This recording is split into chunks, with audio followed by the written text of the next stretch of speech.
Experts are warning about Australia's China reliance. Let's have a look. Hello everyone, Florian.Heise here, and welcome to another episode of HeiseSays. Grab your stein of coffee and let's have a look at this article from news.com.au. Experts suggest Australia's heavy reliance on China has contributed to trade tensions. Now, I've been talking about this for some time, and well, to most people who've been following the news and politics, this isn't entirely a surprise. I refer to, the Observatory of Economic Complexity, 35% at the time of this data, more now, of our trade and exports goes to China. The number of our imports is nearly a quarter of all of the imports into our country. So you can see all the industries that are significantly dependent on exports to China. Now, just the rock lobster industry in WA, it's quite shocking actually. When they had the restrictions on imports due to the shutdown beginning of this year, the entire industry was in trouble over there. But here's another thing that we want to talk about that we've mentioned many times with regards to international students. Now, how many international students do you think were in Australia? We'll say 2019 because that's the data I've gotten. It's pretty close. How many from China do you think were in Australia? Let us know in the comments with your guess, and I'll have a shot of coffee. That's good. Nice cold coffee. It's very hot today here in Brisbane. So, 260,000 Chinese students enrolled in Australia in 2019. 160,000 in higher education institute sector alone. Now, this is a huge number, everyone. A significant number. Our universities are quite dependent on this foreign source of income. It's a big export into Australia. Another one is as well, two others, is tourism. A $60 billion industry, everyone. You've got a lot of the middle-class Chinese coming over here and holidaying. All of these things are at risk. We also have foreign investment, everyone. And that's died off, but at one stage, foreign investment in Australia was nearly 100% for new house permits or home permits, both apartments and houses.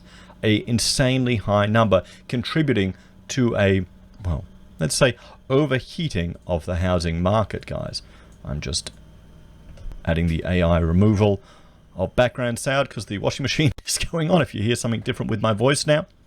So experts are warning that, our heavy reliance on China has contributed to these trade tensions. We're dependent on that. It's strategically, it's a point of weakness for our nation that we're so dependent on one destination. It means they can leverage significant political will over us because they can have significant economic impacts on Australia. Now, that's just one of the challenges of living in a global world that we do.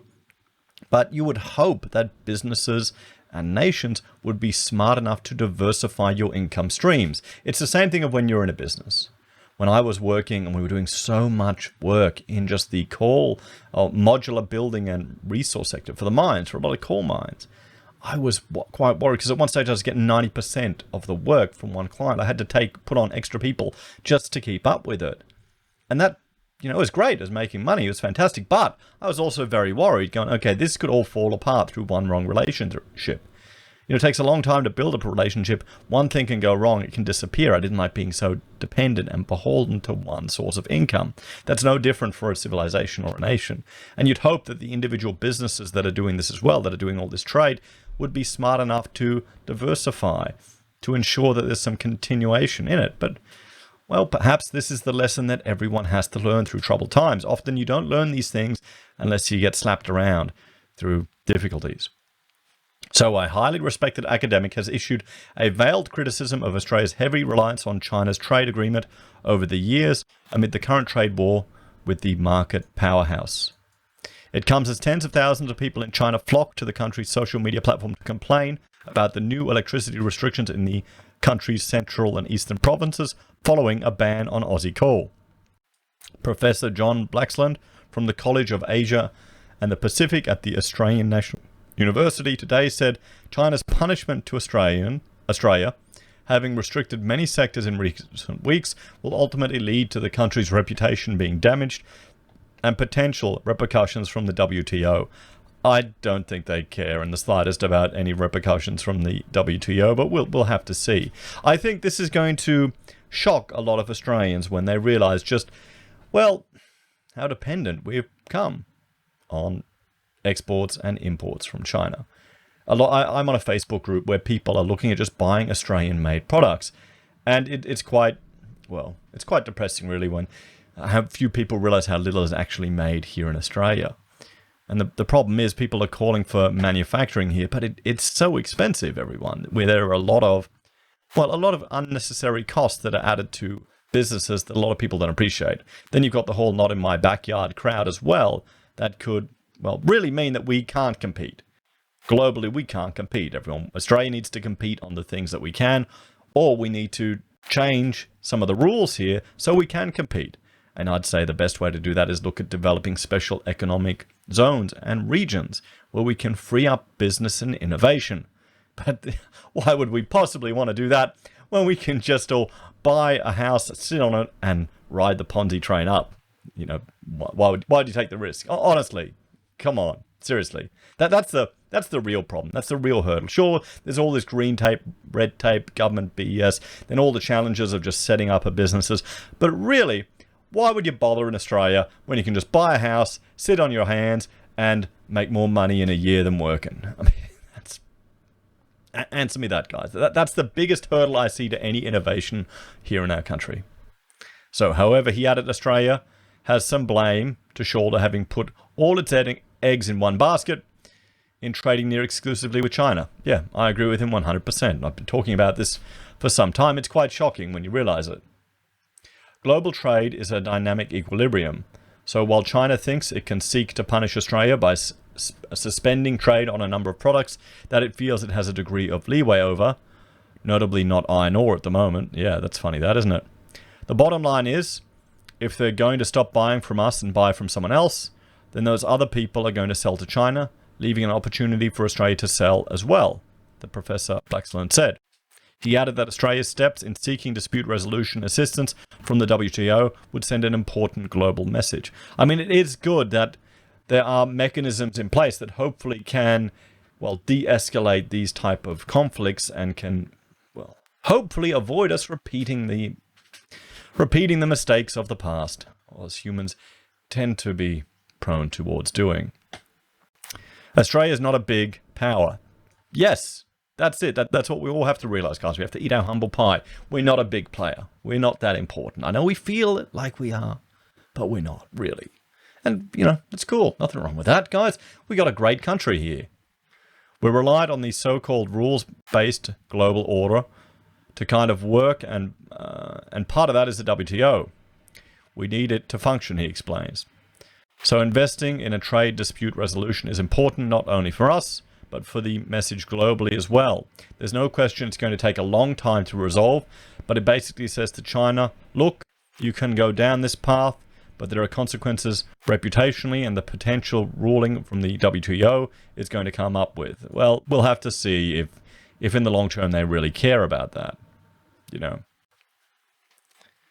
It comes after the trade superpower rolled out harsh restrictions on many Australian sectors, including wine, timber, barley, and lobster in recent weeks. Aussie coal has also been unofficially banned since October, with steel mills and power companies apparently told to steer clear. It has also emerged that more than 60 ships carrying thermal coal and coking coal are stuck off China's coast, unable to unload almost $700 million worth of Australian goods. According to Professor Blaxland, more sectors may be at risk. That's a possibility. There's a possibility of more sectors at risk, of course. We are heavily invested in China, and part of that is because it's been so easy for so long. All you need was one handler to go and access a market of 1.3 billion people. What could possibly go wrong, he said. I mean, here's the thing, guys. It's markets of scale. We had a look the other day at just the number of coal mines in China. It is just insane. It is insane. The scale of their... I haven't been to China. I've been to Hong Kong.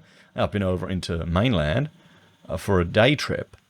It's just the scale of that nation is just insane, guys. I mean, we've got 3, maybe 5 cities. 5 that are a bit of a joke, really. So, what could possibly go wrong?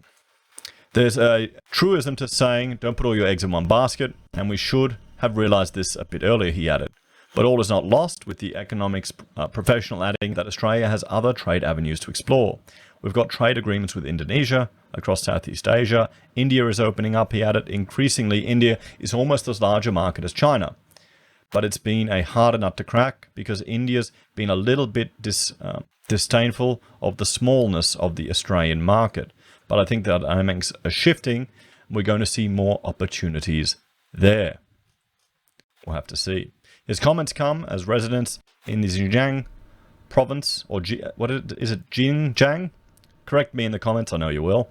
Province, home to a total of 57 million people, had taken to Chinese social media to complain about power shortages, according to the Market Herald. Oh, what? Your socialist utopia isn't working. While China's state-controlled media has avoided linking the spike in coal prices and power restrictions to Beijing's ban on coal imports from Australia, the country's industrial analysts have been more direct in articles shared over Chinese social media. Many coastal power plants have renovated power units to use Australian coal, wrote one Chinese industry analyst firm, which also noted the big gap in terms of quality between Australian coal and that from Indonesia and Russia. Yeah, not all coal is the same, guys. According to the Australian, power shortages are increasing in China, with millions of citizens resorting to rationing their heating over winter and avoiding using elevators. You cannot pretend the bad relations between China and Australia haven't contributed to the situation, a Chinese energy insider told the publication. Last year, Australia supplied more than half of China's thermal coal imports for power stations, and more than 40% of the nation's imports of coking coal. According to Grata World, the world's largest privately owned security services company, which offers business solutions, electricity shortages are expected to affect parts of Hunan, Shanxi, Jiangxing provinces until early February 2021.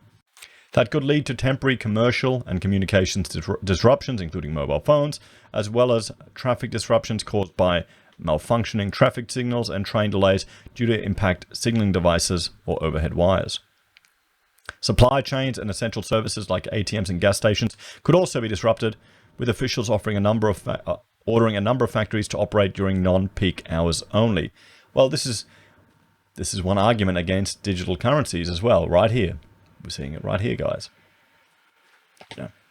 So what's next? Speaking with news.com.au early this month, Professor James Lawrenson, the director of the Australian-China Relations Institute at UTS, touched on the current predicaments facing China and said the more restrictions that were imposed, the more Beijing risked hurting its own interests. For example, iron ore would hurt Australia the most, but if China hit that, it would shoot itself in the foot even more, he said. As the war of words between the two nations heats up, attention is now turning to other Australian industries, which could be next on China's trade war hit list. I think what's concerning is going to be international students, seeing if that returns, because that's going to affect our university sector. And don't get me wrong, there is a lot of waste in university sectors. There are so many, and if you haven't gone to university, you may not appreciate it, but there's so many admin and support people that don't actually provide any benefit or improve the quality of education for the students at all. So many of them. And there's so many people that are hired just to bring in international people or to improve their experiences. And they don't actually add any value to the education that the students are getting over here. I remember talking to a lot of international friends at uni, and they were really dissatisfied with the quality of education they were getting. And when they told me how much they were paying, I couldn't believe it. I could not believe it. Anyway, guys, there we have it. Experts are warning of Australia's China reliance. At least it's getting some mainstream media attention and more people are starting to talk about it, which is a good thing. Now let's hope this can, reposition Australia to look at experimenting with more innovative approaches to our economic and industrial relations, maybe with some, smaller community-based government intervention or reduction in intervention, maybe more control at a local level and some special economic regions. I'm kind of more worried, though, it'll just be a more primitive and outdated approach calling for more tariffs and restrictions. That's going to hurt us more than anything. We need to be smart, guys. What do you reckon? Where do you think Australia would go, and what solutions would you propose? As always, thank you for watching. Like, share, subscribe to the channel. If you're a fan and want to support the content I create here, there are a few ways you can. You can join us on YouTube or Patreon. Support us using our affiliate links at Amazon, eBay, Independent Reserve, or AussieBroadband. You can buy our merch from HeiseSays or Teespring, use Gold Pass from the Perth Mint, or support us via PayPal. Take care, have a great day, and I will see you later. Bye for now.